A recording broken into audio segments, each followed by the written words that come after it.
Y'all know what time it is. This is the time where we make talk about money about as fun as it is important. Ladies and gentlemen, I'm your host, Rusty Westfall. And today we're going to go from math class to mortgages with one of my favorite guests, actually one of my favorite people of all time, and the always insightful Miss Heather Vest, and also better known as Vest Mama. We're going to talk about That's that my here. ChatGPT name. So Oh, ChatGPT. Okay, there we go. I knew there was something behind it. So, well, Heather's here to drop some serious real estate wisdom. And we're talking about the homestead exemption and how it could save you money, the right way to fight back against sky high property taxes, buyer hacks to slash your closing cost, and which home grades are actually worth it versus the ones that just look cute on Instagram. So, whether you're a first time home buyer, a seasoned homeowner, or you've been renting and wondering if it's time to make the leap, this conversation is going to be loaded with practical tips, actually, a lot of laughs, and maybe even some myths busted along the way. So, grab your drink, settle in, and let's get into it. Welcome to the show, Heather. hey, Rusty. So for those who don't know, our math class to Oh, mortgages. Lord. And he's afraid I'm going to say this. We sat. I think I was sitting. I think I sat behind him in math class. It was a trigonometry class, I believe, and so we sat next to the windows, whatever, and ask to see a photo of him in high school if you know him in person is all I'm asking. So you'll be very surprised. So we were very different people, a few decades ago. So Slightly. Slightly. Should I towards the conclusion of the show bust out that picture when I was shocker rusty? you have it. I think you should. You should totally do it. Oh Lord, Yes. why did I even mention that? I don't know what we're talking about here. Mosh pits. So I will give you guys just a little hint. Mosh pits, and then you're like, "Wait, mosh we'll pits?" we'll see we'll see how it goes. We'll see how it goes. So hey, so this show is called the Financial Happy Hour, and we definitely cash in on the happy hour part. So Heather, what drink will you be sipping on for the next hour? I'm doing Cayman Jack's mango margarita. So Kango Jack, you said mango margarita? yeah, I just love Cayman Jacks as a whole. So I have not had the mango yet. So, all right. they So have like a today, whole like flavors like watermelon and strawberry and all that. Roger. Oh, I've had the Cayman Jack, just not the mango yet. As a matter of fact, when I had Joanna on the show, she Mhm. had the Cayman Jack and I had the Cayman Jacked up because it was like more potent. Right. Yeah, yeah. Be sure to finish that one. So, all right, Heather, raise your glass. Here is to another successful podcast. May our viewers who are watching this live and on the replay get a lot of value from today's show. Cheers. Cheers. We've come a long way. You had to realize that I was a good Baptist girl back in the day when we were in high school. So By the way, I tried this MXD drinks company at Walmart for $1.99. Long Island tea, and I got to tell you, that actually was not all that bad. that's Pretty good. good. Can't go wrong for $2. There All you right, go. so Heather, for those who might not know you yet, tell us a little bit more about your background, and be sure to throw in how GPT came up with the name Vest Mama. Okay. I've been doing real estate. I'm going to be going on 12 years come August. I'll be starting my 12th year. Little side note statistic that a lot of people don't know. National Association of Realtors says that average agent lasts for only 5% of agents make it for the year five. And after that, it drops even more. So the fact I'm past the decade mark puts me in a whole nother realm. And so if you have an agent that you've been working with for a while, you knows they first of all, I've closed the top 500. I'm listed as the top 500 one of the top 500 real estate agents in the Tulsa metro area.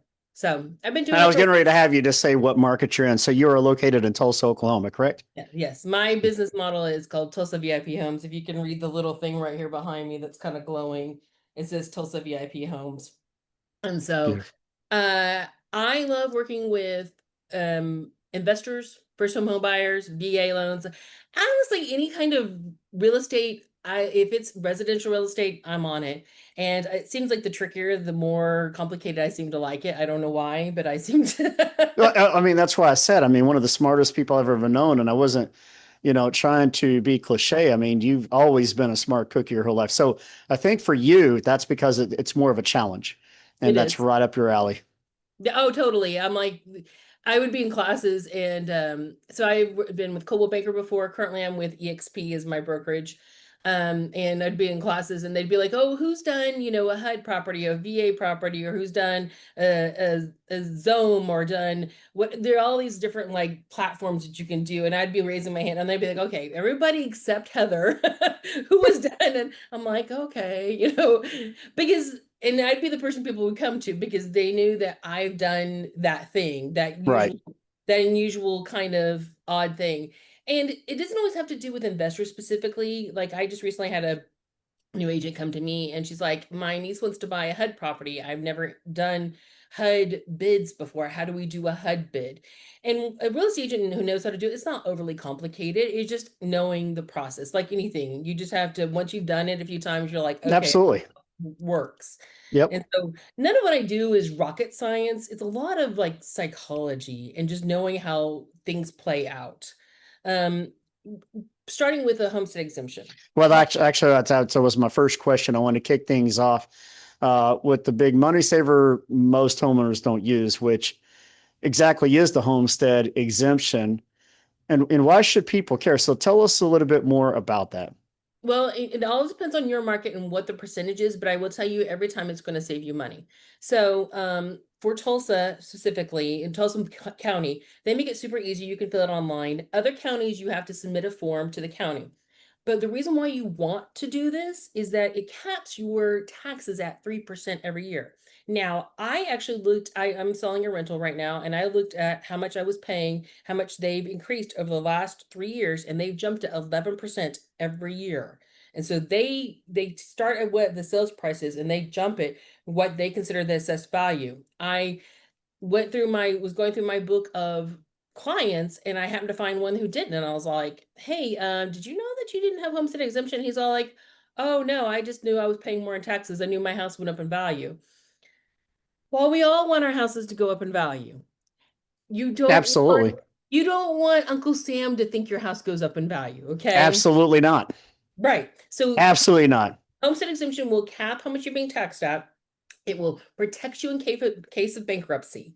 So, like, whenever you're doing bankruptcy, now I'm not an attorney, so I can't go into great detail, but I can tell you that your home is essentially exempt versus when you have other debts. How they kind of separate that because it protects your home whenever they do it. If you don't do homestead exemption, it does not protect your home.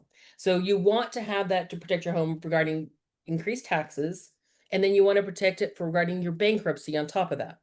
Say So that again. Wait, what about the bankruptcy part? when you're filing, I think it's chapter 7. So, if an attorney corrects me, I apologize. When you're filing your bankruptcy, you usually have to have your line of debtors, like who you owe your money to. Do you own Right. Citibank? Do you own Chase? Do you own whoever your different, do you own your, ABC Auto, whoever you have. When you have your homestead exemption, it sets your home aside as being separated and protected so that it's not included with those set of debtors that you Gotcha. have there. So that's a very important thing you want to do. Most people, the number That's one, actually huge. yeah, I know. That's huge. Yeah, I know. Huh. So you probably want to ask an attorney, get the great details on that one, but essentially the setting that aside first of all, and then also not paying because you have to realize in like 2020, 2021, things were jumping like 10, 15. I mean, well, I told you I bought that property 2 years ago, and every year they jumped the percentage by 11%. Right. 11. In Yeah. Tulsa County, if I had lived in that property, it would have been capped at 3%. So you're talking about significant savings, first of all. Now, like I said, in Tulsa County, they make it super easy to fill online. You can just go online. Now, everybody doesn't have that. In Oklahoma, we have a general form that you can do, homestead exemption. You fill it out. You have to put your property address on it, what the description is. These are things that you can get most of the time. You can find any of your documents that you're closing, or call your real estate agent up, or call me. Heck, if you call me, I could give you a property description from somewhere in California. Not a problem. I mean, I can easily find any of this information. It's not very hard to find, but when you have that, you mail it in or take it in, and you have to do it one time. So if I told you I could save you, uh, $200, it doesn't, it takes the property assessed value down by $100. So that probably is the misnomer that when most people hear that, but you have to think it's saving you thousands over the years. So if you knew that you're going to save $1,000 every year, and you only had to do one step, it's pretty much a no-brainer. Sure. Um, so that's homestead exemption as a whole. Um, that is one of the first things that you want to do every time when you're redoing. A lot of times mortgage companies or your real estate agent will help you out with those. You may already have it on your house, but it doesn't hurt to check. And if you're a senior or a veteran, you definitely want to check on there. There's things called senior freeze. So if you earn under a certain amount, I think in Oklahoma it's like under $85,000 a year, you can have your taxes frozen. And so that it doesn't increase, you have to be over 65, and I think it's under $85,000 a year. Under 85,000 annual income. Yeah, and then there's actually some like a hardship one too. Now there are stipulations. I know it changes from year, regarding, I think it's adjusted regarding income. And then there's also a disabled vets one. So if you're a disabled vet, you should be paying this much in taxes. Right. So, Yeah, absolutely. and so, at least in Oklahoma, that is how our law is. So Yeah. I'm gonna make sure that's in place. So, yeah, it's one of the biggest things, the easiest things you can do for your home personally. So how does somebody go about filing for it? It's a simple form that you find online.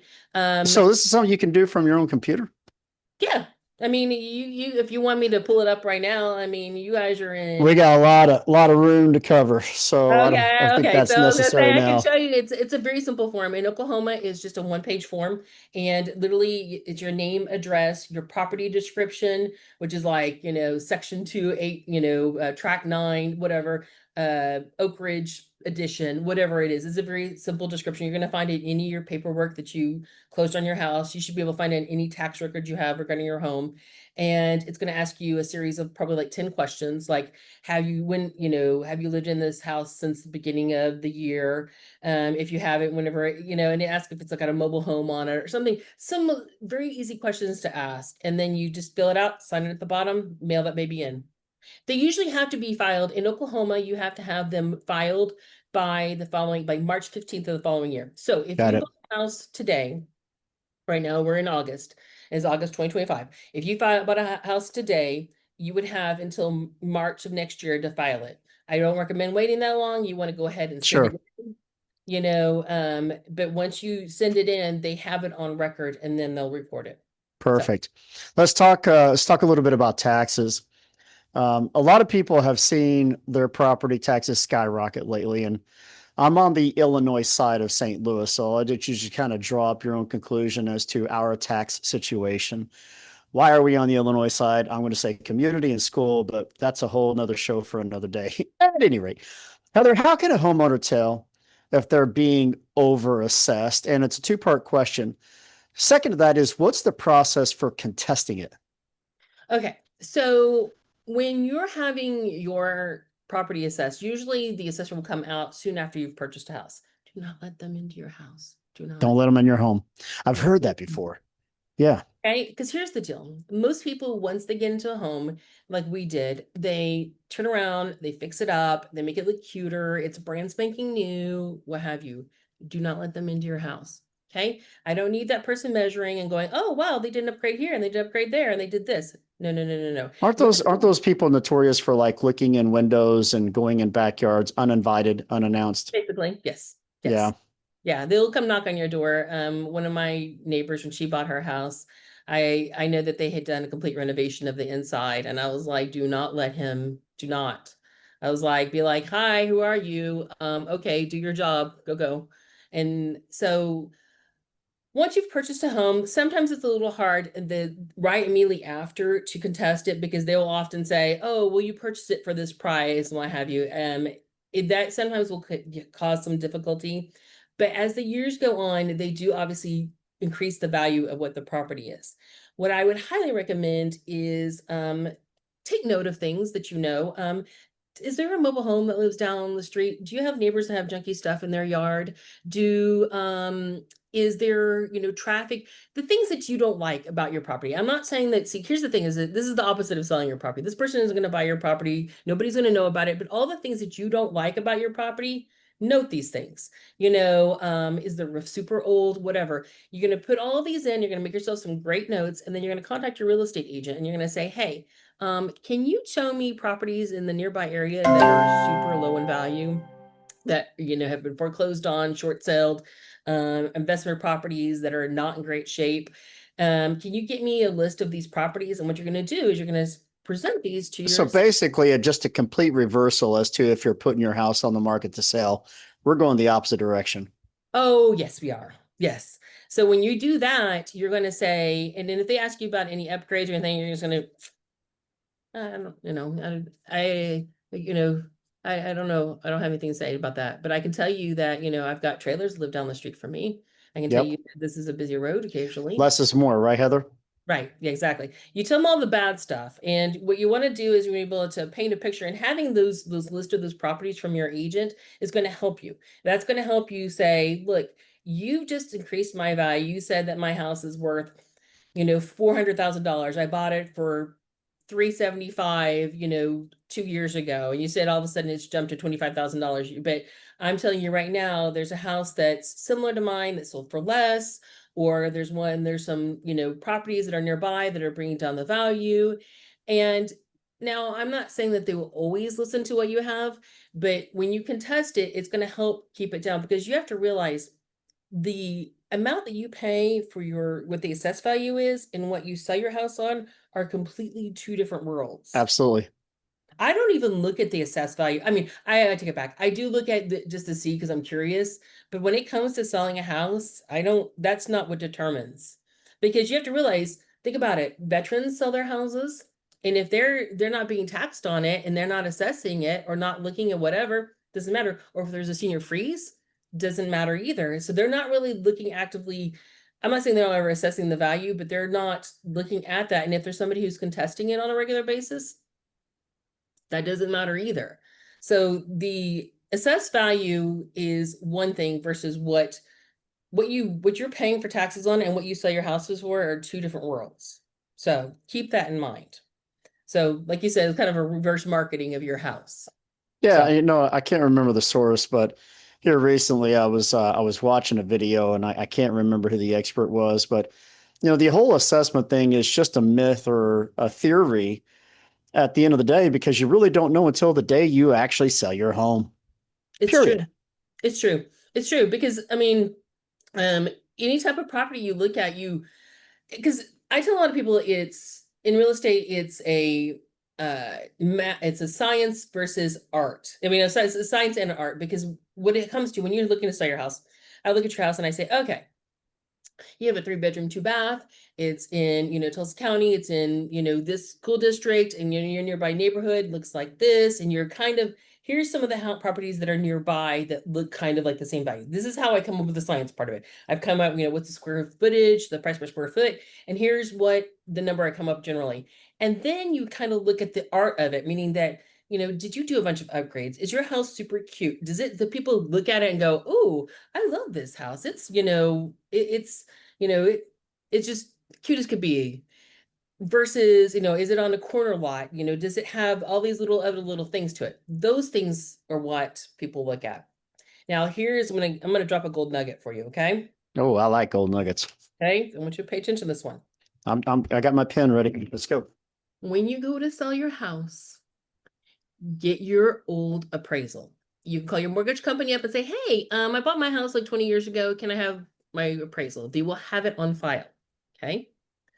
When you do this, we're not looking, you could have bought the house for $1. I don't care. We're looking at the square footage. Okay. And why that matters is because a lot of times, if you live in a subdivision, which a lot of people do, Right.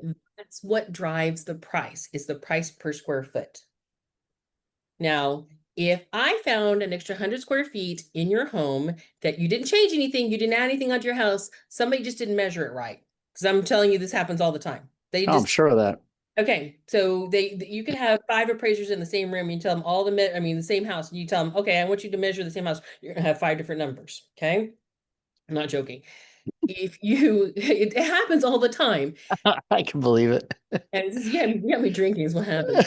Okay, so fifth, you have 100 square feet times $150 per square foot, which this is low. That's a low number, guys. I know it's a low number. Your neighborhood's probably like 250 or something like that, but just follow the math. Tell me, Right. what's 100 times 150? That would be 150,000, right? 100 times 150? It's 15,000. What's that? 15,000. 15,000. 100 times 150. Yes, 15,000. I was 1 0 off. I one too many zeros. Sorry about that, guys. And then ask you, I had the right then you idea. ask me what your real estate agent's commission is for the We're going to house. be sure to clip my remove my answer when we post the recording of this. $15,000 is what I just found you $15,000 in your house that you didn't know existed. Beautiful. So there, right there, is that is something you want to do. And every time now, occasionally you're going to come across an appraiser that's going to be less. You just whatever, you just put that in your pile of papers. Don't pay attention to it and use the courthouse number. If for some reason the courthouse number happens to be more, but there are times where I've come across, even when I was selling my own brother's house, I was like, we looked at it, the builder had set plans out. He bought the house new and he had said, okay, this is the square footage. When we had brought the appraisal in, we found an extra 100 square feet, and I easily got him, I think it was like $10,000 to $15,000 more. This was huge. Nice. Yeah. I mean, that's a huge difference right there. Yeah. Now, something that it's basically like a bonus. Well, and speaking of bonuses, a lot of people don't build bonuses rooms, and they don't change the square footage. Agents do it all the time, and I don't know why. So repeat what you just said there about bonus rooms. So, for example, I sold a house earlier this year and in South Tulsa, and the person who had it previously to the last owner had built out a bonus room above a garage. It was a huge, huge room. And when he purchased it, that person never changed the square footage on Wow. the courthouse. So, I mean, we're talking, it was like 300 square feet more or bigger. It was big. It was a lot. So, it was a lot of space. So, meaning that it significantly increased the value of the home. That's what I mean by bonus, is that there are times where I've walked into homes before, and I can't say that I can measure it in my head, but I can tell you whether or not you're accurate or not. If that makes Right. sense. I can tell what I can look at a square footage of a home, and then you say, okay, this is what the square footage is. And after I've walked it, I'm gonna be like, they didn't count that room. They didn't count that extra room over there. Someone built out a laundry room, someone built a room above a garage, someone built this out, and they didn't count. That's a skill within itself. Holy cow. Just to be able to kind of get an assessment of square footage by experience using your eyes. Wow. I've done it enough. I've walked in hundreds I of guess. you. Yeah, I I mean, it's guess not so. HGTV, mind you guys, okay? So don't be fooled by those TV shows, because I could show you pictures of houses that today this week alone that were like, let me just put it this way, the inspector had to have a respirator on. So, Let's talk a little bit about renting versus owning. So, Heather, from a financial standpoint, what are some of the biggest benefits of owning a home versus renting a home? And then after your answer, flip it. What are some of the benefits of renting a home versus owning a home, if there are any? Well, there are times where, I mean, I'm actually going to start from the opposite. I mean, there are times when you're young and you're going to be moving a lot that it may not make sense for you to A purchase. lot. Absolutely. Yeah. If you're in your 20s and you're like, I think I'm going to move to the East Coast, or I think I'm going to be doing, whatever, it doesn't make sense, because, and especially if you have a lifestyle where you're constantly gone. And you're like, I can't manage this, I can't maintain it. I need somebody who's going to maintain the lawn or what have you. Having an apartment is not a bad idea, Right. or even renting a house is not a bad idea. If you know that you're not going to be there long term. Right. I say long term, in the before COVID, you would say 5 years. Right now, I would say probably 3 years, or less. If you're thinking, I think I'm going to go to college, I think I'm going to do whatever, then it probably doesn't make sense to purchase a home, because you are losing money in the move, the real estate agent fees, Right, the I was cost, the thinking fees there are a associated. lot of fees and there's maintenance fees too. And so it Yep. would make more sense financially. Now, with that being said, paying rent, you get this much equity and you have this much whenever at the end of the day. When you've gone and you've paid rent to somebody this entire time, you're paying their mortgage. You're giving the payment to go to their pocket. And now you may be young and you're thinking, oh, I don't know that I'm going to move, whatever. I like the job I'm at right now. It may make sense to purchase and even possibly get a roommate. I mean, you could do that too. That is an awesome, an awesome idea. So I'm And going to stop you real quick. Heather, I'm 25 years old. I really don't have great credit. I only make about $50,000 a year. I mean, I'm not sure I'd be able to qualify. How I'd be able to purchase a home? I've got $5,000 in my savings account. Would you be able to help me? absolutely. The first step I How? would do is I would get you with a lender. I have a favorite lender in the world. His name's Joey Scott. Joey Scott, got a plug. Hey, Joey, Yeah. there you go. He is amazing. He can lend for anybody. I don't care what state you're in. He can help you. Okay. Nice. His level of customer service is just beyond. Um, what you want to do, and the reason why you want to talk to a lender first is that they can find out where you are financially. Is there something in your credit that's affecting you? Can a family member add you as an authorized, user onto a credit card and jump your credit? There are multiple different things regarding your credit that you could get it up. When I got married to William, he had gone through an ugly divorce and his credit was, and at the time I was working as a contract worker. And so when the lenders, this is before I was a real estate agent, the lenders would look at me and they were like, Heather, you don't have a regular job, but you have really great credit. And William, you have a regular job, but your credit is kind of bad. And what happened was I added him as an authorized user to my credit cards, and his credit score went. And I also then disputed he had a bill on his thing, and I wrote a letter, which was for ChatGPT. Now you can just plug it in and be like, here's my problem, ChatGPT. Basically. Yeah, you could write a little letter. And I sent a letter off to this company, and within a week, I had a letter back saying, we will remove this from your credit. We're sorry. And they immediately, and that helped them to score up too. So contesting these things that you're like, you either have grounds for or you have questions about, just it doesn't hurt. It doesn't hurt at all. And so you would be able to get your credit score up. Let me Getting stop you real quick. I think that the world is I'm not slowly, but quickly catching on to the fact that if you have derogatory credit, but you're on the road to rebuilding with a good job and, satisfying old debt or whatnot, that you actually can rebuild your credit much quicker, Yes. much faster than what you could ever imagine. It's just all a matter of knowing what to do Oh yeah, and the lender working we with were an expert like you or mortgage lenders or home credit repair people that might charge like a couple $100 to educate you or take a course on that. But it's out there, and it's not one of those things where it takes like years before no, you rebound. We're talking like months at the worst or case even scenario. shorter than that, depending That's on. what, at the worst case scenario. Yeah. Well, the funny thing is that I added him. I was starting to add him. I had a few credit cards. We had newly married, and I started to add him to what Dave Ramsey calls your old boyfriend card, the one I'd had forever and had the longest history with.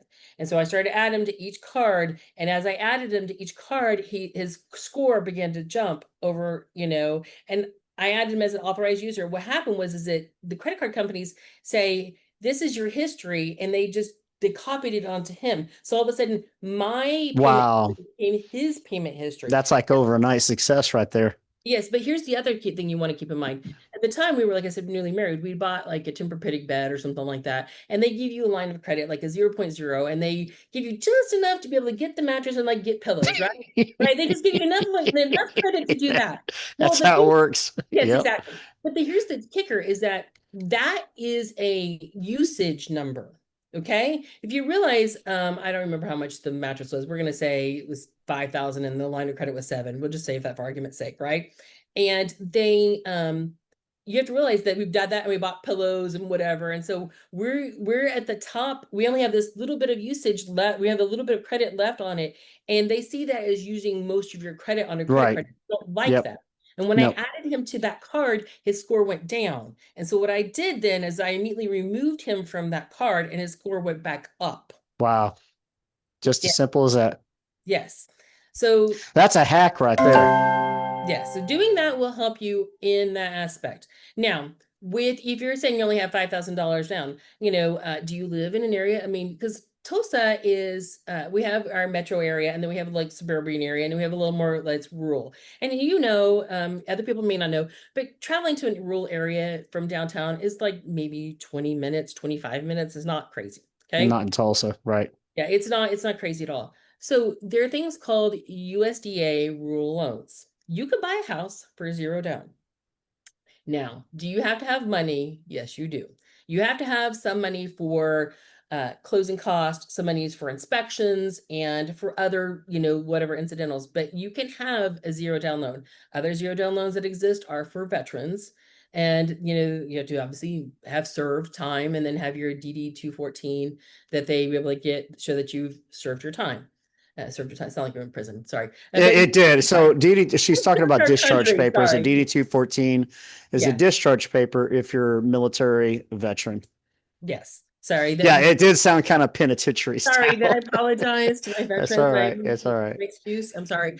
Um, um, uh, my uncle would forgive me because I just recently was helping him with his DD 214 recently. So, um, but there are rural development loans that are zero down loans, and you can buy. There are houses actually helping a client right now, and it looks like it's in a regular subdivision, and it is in a regular subdivision, but it's just outside of the area where the government considers rural development.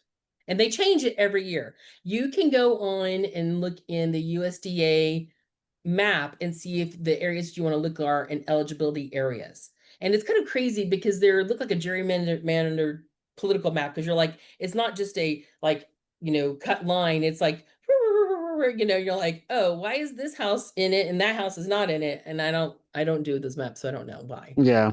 Essentially, it has to do, I think, off of census maps and what have you. So there are zero down loans. And if you're a Native American, that is another loan. It's not a zero down loan, but it's a lower down payment and lower lower PMI. If no PMI, I'm not sure the two. But you don't have to be in Oklahoma to be there are people who are Navajo, Eskimo, and I know it sounds like I'm making a joke, but I'm not. But there are people who are all different kinds of tribes all over the United States, and you don't have to be in a tribal area to get that loan. Right. So we're already past the halfway mark, guys, and I want to make sure that we give Heather plenty of opportunities to put a plug here. If you are in or around, and it's not just in Tulsa, but that's the surrounding area, Heather, how far would you say that your territory expands as far as being able to serve as an agent within your respective area? I say that if you're looking at a map of Tulsa metro area, anywhere from Owasso down to Mounds, to going from Manford or Cleveland out to Claremore, that puts you probably about 50 miles or Yeah, I was 75. going to say that's about a 50-mile radius right there. It's a Now, I pretty will nice tell spread. you too, if you're not in Oklahoma at all and you're looking for a real estate agent and you're like, Heather, I don't know anybody in my area, I don't care where you're at, I can find somebody for you. And Wow. what that means is that so agents refer one another. And what that means in the sense of that, I will find somebody in your area and I can vet them out. I can ask them, just like if you would be able to, Rusty, if I was like, hey, I need to talk to somebody locally and I need to have them, who I can talk to who does what you do, you'd be able to ask them questions. Now I know you can do it. Maybe that's not the best, but we'll say like a plumber or somebody you have to have in person to do a job. Sure. You'd be able to ask them a series of questions and be able to vet them out very quickly. Now, they pay me a little fee whenever I send your information to them. But the positive part is that I hold them accountable and I can make sure you have a good agent. So you get the other layer of accountability regarding to make sure you're getting good service. I mean, so here's the deal. This is all financially related because one of my favorite sayings is the cheap comes out expensive. Then when you try to cut corners, at the end of the day, you end up paying a much larger amount in the grand scheme of things than had you just invested to get a much bigger return on investment. Same thing in financial services. If you're dealing with, let's say, a financial advisor, a financial strategist, a life insurance person, you need to vet that person. You need to know, yeah, that you're dealing with person who is knowledgeable, experienced, unbiased, educated, and it's going to put you in the best position possible, whatever that is. Attorneys, doctors. I mean, don't we ask for second, third, fourth opinions? Why Yeah. people don't do that in the real estate market or the financial world is beyond me. So to Heather's point here is that, she might be compensated just a little bit, but my golly, if you're dealing with the best versus somebody, and I've got, know a lot of people in and around my area that sell real estate part time and they have a full time job doing other things. If you needed a surgery, would you want to deal with one of the best in your respective area that is their full time only job? That's your career, that's their livelihood. Right. Eat, breathe, sleep, or would you rather deal with a medical doctor that's semi-retired and they kind of practice on the side just to keep busy and just an extra side hustle? It sounds crazy, right? Right. But Well, it's yeah, not. this is the reason why real estate agents get a bad rap is because it's very easy to get your license and people get in and think they're going to make a lot of money. I was showing a property earlier today. It's the same thing in financial services, Heather. And those stats you threw out earlier at the beginning of the show, Right. same thing in financial services. So I don't know what the stat. Something like 92% of people who get their license and come into financial, they don't make it a year. That's why Yeah, they call it exactly. the 8%. There's 8% conference. Are It you used one to of the be 8%? It used to be 13%. Now it's 5% in regarding real estate. But the same thing, I was talking to somebody who was looking to buy today, and he's like, I only go to listing agents. And I said, well, that's a strategy. I said, but you really need to have a good buyer's agent who can help negotiate, can help you. And he said, well, my agent that I last used didn't even find our house. We found it and she just collected a paycheck. And I said, here's the thing. My 5-year-old could pick out a house online. That's not the role of a buyer's agent. So true. I said a buyer's agent will help you You can negotiate. buy a house on eBay, You could. I, a buyer's Facebook. agent will help you negotiate a heck of a deal. They will Oh, help you yes. through the process. They will make sure the deal doesn't fall through. They'll help you with a great lender. They'll help you with great contractors.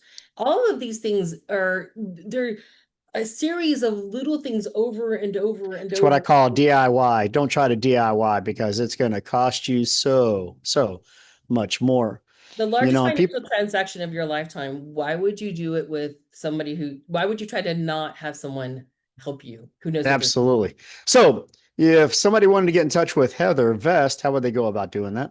They can call me, or my website's tulsaviphomes.com, or they can call me at 918-637-9708. So Boom. There we boom. go. Call or Can't go text wrong with me, leave me a message. I'll get back to you. So right now I'm, here with you right. guys. She's here. Right. Unless you watch us on the replay, then she'll be there. Yes, exactly. All right. So Heather, once you own a home, upgrades, they're tempting. So what are the best investments in terms of return on value and which ones tend to be money pits? Well, spending money in your kitchen and in your bathrooms, especially the master bathroom, is where you're going to get most of the return on your investment. Doing Absolutely. those nice touches there, doing the upgrades that you really enjoy. Those are the things that are going to bring you, doing the nicer countertops, doing the backsplash, upgrading to a shower that feels luxurious. It doesn't have to be top dollar. If you really watch, I'm not saying into DIY, but if you're watching your nickels and dimes and look for things, you could end up spending money that is well spent. New flooring in the bathroom is not a bad idea. New shower heads. These little touches that just make it feel nicer are going to be the things that really kind of stand out to people. Where money pits are going to be the things that you want, but are not what everybody wants. A pool is a prime example. You a pool right now in this summer heat sounds amazing. Oh, sure. But I can tell you that I just spoke to a few people just recently, and somebody I knew who owned a pool was like, "No, I don't ever want to do this again." And had somebody else who was looking to Yeah, buy. it's a lot of maintenance involved. It's a lot of work It's a lot of maintenance, and and expensive as well. exactly. And things though, like a shop, which I totally enjoyed. It. My husband has a shop. We spent money on that, and it's something he uses on a regular basis. But I'm going to tell you right now, if you were looking to sell, it's not going to be the dollar for dollar return on investment. Correct. It Yeah. just isn't. People are looking for the things that they're using every single day, the things that they're enjoying. Did you do the nicer flooring in the house? Did you do, and some of these are not even crazy things. Did you new light fixtures that are updated? These aren't terribly expensive things. They just show little touches of like, oh yes, we're maintaining the house, we're taking care of it, it's well loved. You can tell whether or not the house has been well loved or if it's just been neglected very easily. Yeah. Um, when you're driving up to a house, let's say that I'm a prospect buyer and I want to look at this house. Does landscaping, is that important? Because I'm all about first impressions. You only get one shot at it. When you drive up to the house, as far as me, just looking at when I drive up on that house, automatically I'm going to get excited or I'm going to be like, oh, And it man. doesn't it doesn't have to be always landscaping. It doesn't have to be, and so when you're talking about first impressions, for example, I told you I had that rental for sale. The patio had chip paint on it, and one of the shutters had like three things that were missing of it, and I'm like, "Ugh." But I went and had painter go paint the patio, and I had brand new shutters put on the house, and I made sure all the windows were clean, and I made sure the lawn just looked nice and mowed, and it was weed eated and edged. And these weren't crazy. We weren't spending, $500 at Lowe's for new flowers that might die in the summer heat. Right. We didn't do any of those things. We did the things that were going to be the long-term things that people are looking at. They're going, oh, that's a really cute little house because it looks well loved and taken care of. And I'm going to point out something also that people don't always know. There is one space in your house that people will stand at for at least 2 minutes and will be staring at for the entire day. I mean, for the time when they look at it. One space, every house. And you're like, where is that at? It's going to be your front door. And I can tell you why. Because there's going to be an agent who's boop, boop, boop, boop, boop, boop, boop, boop, boop, boop, boop. And they're going to, while they're standing there, they're going to look and they're going to see, oh, they've got mud daubers and cobwebs. Right. Yeah.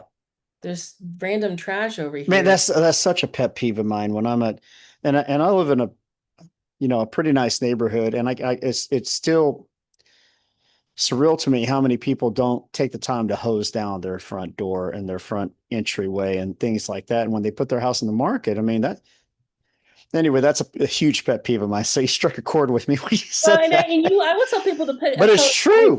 put a colorful wreath on there. It doesn't have to be, it's not real Right. flowers. Just go to Hobby Lobby or Mm. Michael's or wherever your local craft store is. Find something for $25. Put it on your front door. It will look nice and it will look welcome. It says welcome, whatever. It doesn't have to say welcome on it, but just it looks colorful. It just looks like, oh, well, this person, loves their home and they're going to pay attention to that. And then like you said, if they've taken a broom and swept down the stuff, I get it.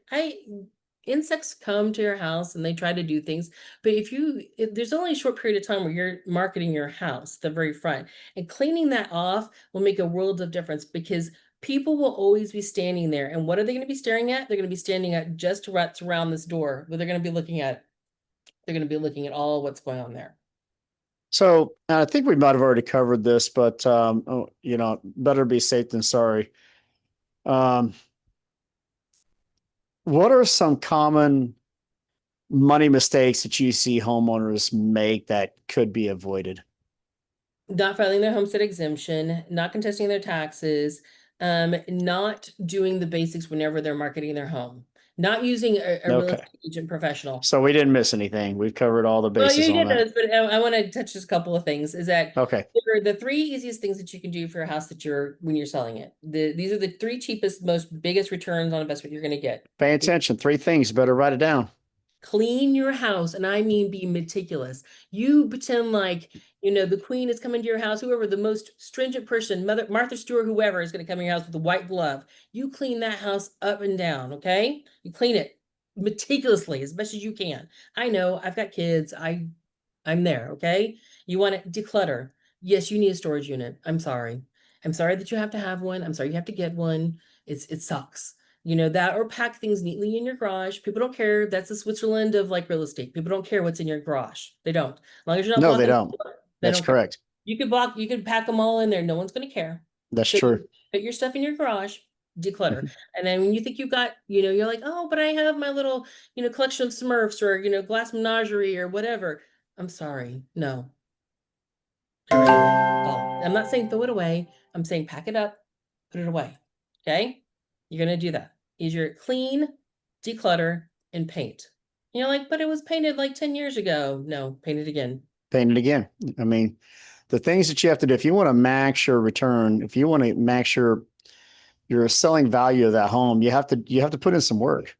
Right. Now, It's not just putting up a for sale sign in front of your home and then expecting everybody to give you top dollar for, right. the home that you're selling. I don't care what kind of a home it is. I don't care how old it is, how new it is. I don't care the area. None of those things matter. At the end of the day, if you want to maximize your profit and get the most value you can out of your home, you got to put in some work. And we're Right. talking at least a minimum of a month of painting, baseboards, the kitchen, Right. the front door, But repainting. I want to put a caveat on all this, okay? I want to put a caveat on all of it, all right? You're in a situation that you cannot do this. You're going through a divorce, you lost your job, someone's died in your family. Great point. Great point.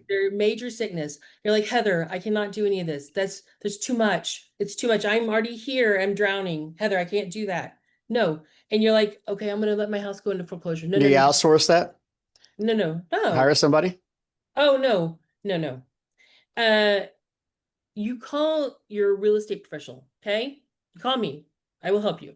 And then what I mean by that is I have a guy right now, he's going through a foreclosure and a divorce, right? The house looks like a Oh, hot mess. wow. It's a That hot poor mess. guy. Yes. But I've helped them through the process of trying to get them out of it because he's going to walk away some money but he's also not going to have 7 years of that foreclosure on his credit history. Right. It will Yeah. cost him and his wife, for a long time. So, and then the other thing I want to say is this isn't a big one, okay? This one, guys, I want to drink about this one. There we go. I'll have a drink with you. When you get those calls from We Buy Ugly Homes, ignore them. Don't talk to them. Call your real estate agent. Because here's the thing, all right? I'm helping a lady right now. Somebody came to her, oh, we'll buy your property for $50,000. I know her personally. And I was like, you're doing what? I was like, no way. And she's like, oh, but it's, this and that and this and that. And I looked at it and it's in rough shape. Don't get me wrong. I know I can sell it for $150,000. Wow. She was about to give away $100,000. You selling your house to somebody who calls you randomly, you are giving away your home. Heather, excuse me. Isn't that really a common sense thing, though? I mean, to No, me, not everybody if you're getting text messages and emails and all that spam, we'll buy your home. We'll buy sight unseen. They don't know who the hell you are. It's just mass marketing. Hey, I You got a know it's call going to be a today. fraction of what it's worth. I got a Pennies to call the dollar. today. I told you I had that rental first of all, right? I got a call today. We'll buy your house as is. That rental is super cute. I've had everybody tell me it's super cute. Okay. I know what I'm doing. All right. I had somebody call me today. We'll buy it as is. And I said, well, it's $215,000. And they're like, oh, but we'll buy it as is. And I said, yeah, that's as is because it's in turnkey condition. I said, they're like, but, and I said, I'm a real estate agent. And they hung up on me. Here's the deal. It's almost like it's a legal scam. To a degree, is really what it is. It's a legal scam. In New York, they call it equity theft. In Oklahoma, we created a law to make where wholesaling is illegal, but that's what they do. Someone buys your house for super cheap, and then they turn around. So, like this $50,000 property, right? They buy for $50,000, they tack $20,000 onto it, and they sell it to someone for 70. And that person goes and fix it up, and then they can sell it for way more money, right? And then they just made $20,000 off of doing this much work to your house. Right. Yep. So yeah, it chaps my hide. Okay. Don't talk to those people. Call your real estate agent up, call your local real estate agent up who is experienced. Call me. I will find one for you. I'm just telling you, if they say We Buy Ugly Homes, don't sell it to them. Your real estate agent will charge you less money and get you more money in your pocket. So as we start to wrap it up, it's already 4:51 and probably one of the fastest hours that I've had hosting this show, which been looking forward to this since last week when we locked it in. Heather, if somebody knows that they want to sell next year, what can they start doing now today to make sure that they're going to get the best price and the fastest sale? Now we're talking about projections, of course. And actually, let's pause on that question because I thought of another question. Can you give me your assessment of what the market is currently doing? Because it seems like it shifted here towards at least in my area. And I'm on the east side of St. Louis, Missouri. I'm in the Illinois side. I'm not sure if that really has any matter or relevance to what I've experienced, but what I've noticed is that the market has been a buyer's market, or excuse me, a seller's market for the last couple of years, but it seems like that shifted somewhere around spring, summer. Uh, It has a and I, little bit, yeah. It has to do with it has a little bit the inventory is still low as a whole nationwide. Nationwide inventory is still low. If your house is priced right, is super cute, and I say super cute, I'm just taking clean, decluttered, sure. Yeah. it's gonna go quickly. But priced right too is that you can't be pricing your house thing, oh, I'm gonna get $500,000 when your house is only worth 300. So what No, you're saying is that the market's not per se stale. If you no. have the right home, not the right area, but as your point, it's nice, it's clean, it's, somebody put some time, some work, effort into getting it ready to put on the market, right? Right. I think we can agree on that. So as long as they have a super cute home, it should sell relatively faster than not.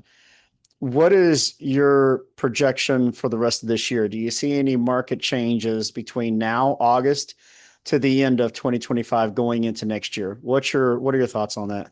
I think that right now it's probably going to stay a little steady. I think it's going to pick up again beginning of the next year, but realize too that real estate is seasonal. It's very seasonal. Here in Oklahoma, I notice it's even almost weather related. So if weather is super hot or super cold, it does affect how many people are wanting to look at your property.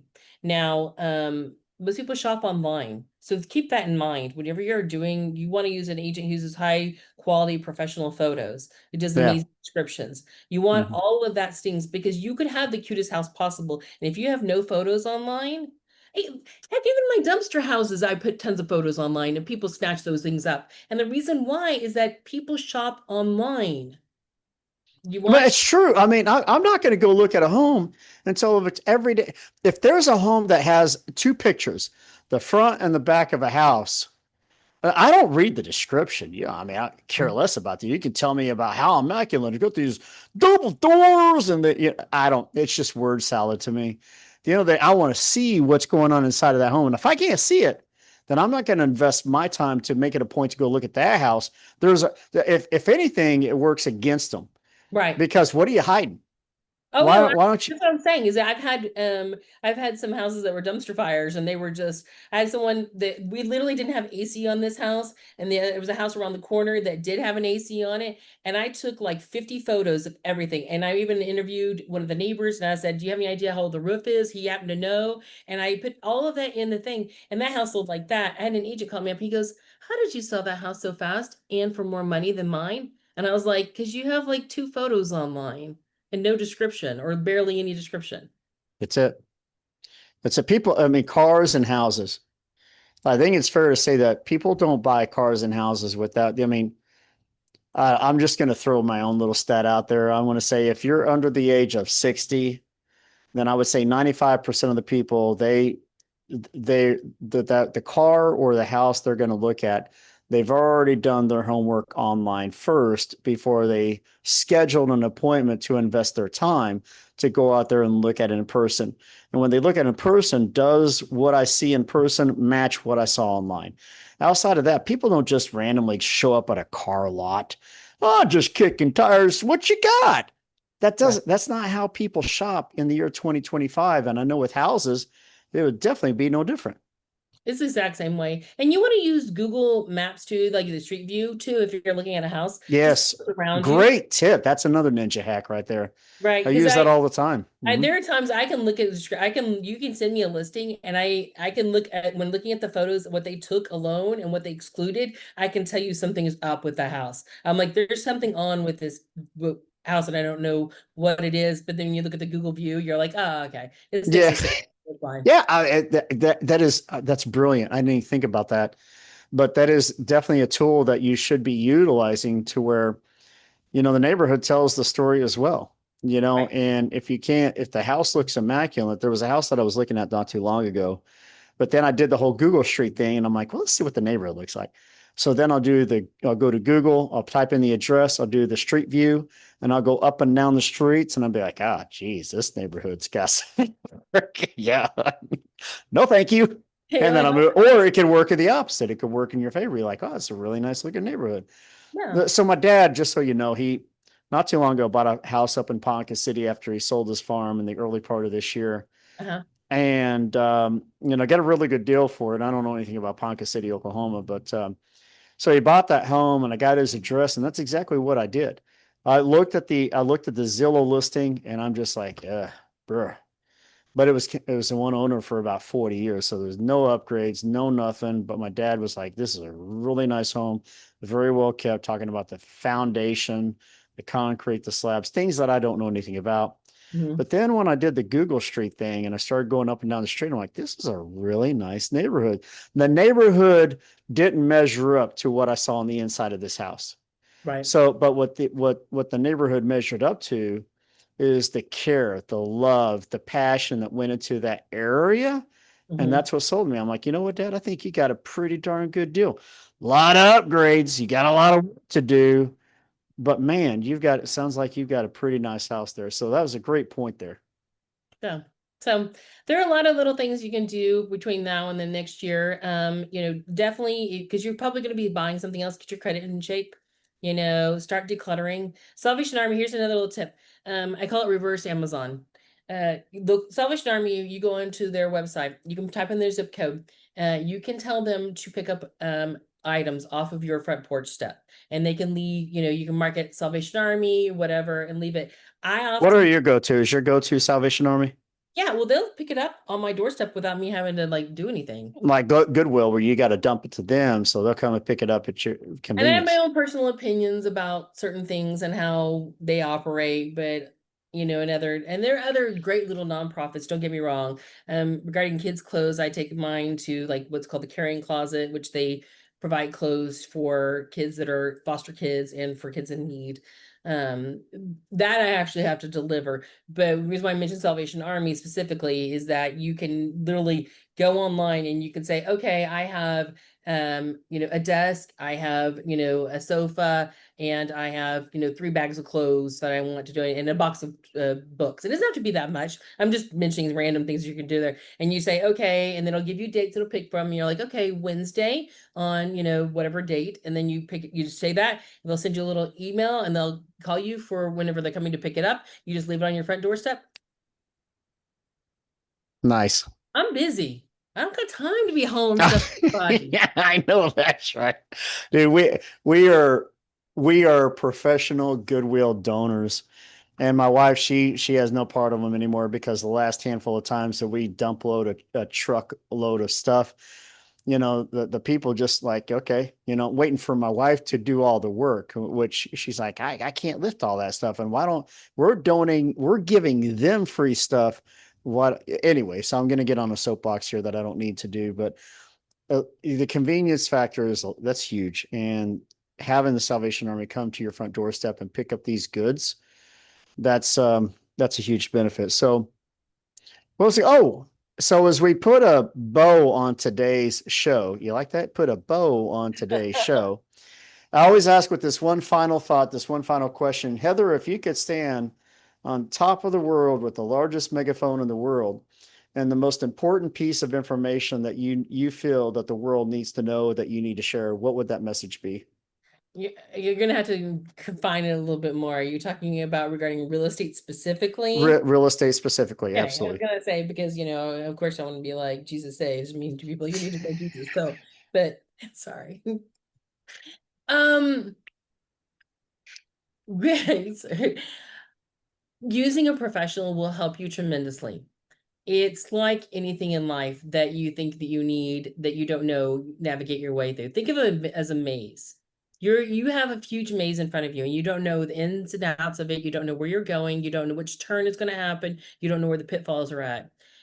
Using a real estate professional that is full time and will help you tremendously in the largest financial transaction of your lifetime. Buy a house, buy some land, let the song, buy some dirt, do it. Because I look back and I wish I know what I know now. I'm in my 50s and I wish I knew what I know now in my 20s and 30s, because Absolutely. I would be way further along and financially. Mhm. And you're like, but Heather, I don't have any money and I don't have, get started. There's a way. I can tell you right now. I mean, you hear the story about the girl who traded from a paperclip to a house. I'm not saying you have to trade to do that, but there is a way to be able to get your hands on land. And that is the one thing they're not making more of. Absolutely. That was poetry right there. And that's the premise behind this show. It's all about financial education, folks. It will never end. There's no limits to any of the topics, the markets, the industries that we will cover. But if it's financially related, you can darn well bet at some point we will discuss that industry on this show. One more time, Heather, if somebody wanted to get in touch with you, give us the email and the phone number one more time. Tulsa VIP Homes. And, Tulsa, like the city, VIP, like very important person, and homes with an S, .com, where you get me, or my number, which is 918-637-9708. So, ladies and gentlemen, I'm going to tell you straight up, man, I am not biased when I say this. I mean, I've always been a huge fan of Heather, her knowledge, her passion, especially. And, just in this last hour, if you can't tell just how smart and knowledgeable this lady is, and how it's all about you and making sure that you get the best bang for your buck, whether you're a buyer or whether you're a seller. You want to deal with somebody who knows what the hell they're doing. Because to tell you what, in every industry, there's a lot of bad apples that are putting a front when at the end of the day, they really don't know much. It's more about that right there. So if you're not in and around the Tulsa, Oklahoma area, but you do want to make sure that you get hooked up with one of the best agents in your respective area, still reach out to Heather and she'll make sure that you get hooked up with one of the best agents that you possibly can in your area without having to roll the dice, and hopefully that you get lucky. That's going to wrap No, up. unless if you're lonely, you say that you're looking for a real estate agent, but otherwise don't ask for one online if you don't want your phone to blow up. Yeah, yeah, absolutely. Yeah. And get on every text message and email list under the sun. So that's going to wrap up this episode of the Financial Happy Hour podcast. A huge thank you to Heather Vest for sharing her expertise and pulling back the curtain on what's really going on in real estate. Remember, guys, knowledge is power, but only if you put it to use. So whether it's filling for that homestead exemption, double checking your property tax assessment, or finally tackling that upgrade that's going to boost your home's value, take one thing that you've learned today and you put it into action. Now, if you found this episode to be helpful, then here's what I need you to do. I need you to make sure that you reach out to a friend or a family member who's thinking about buying, selling, or just trying to be smarter with their home ownership. And don't forget to follow the Financial Happy Hour podcast. So that way you never miss an episode. You want to make sure that you like, subscribe, and share today's podcast. Until next time, take care of your money, take care of your home, and take care of the people that you share it with. We'll see you next Friday at 4. Thank you, Heather. Thank you.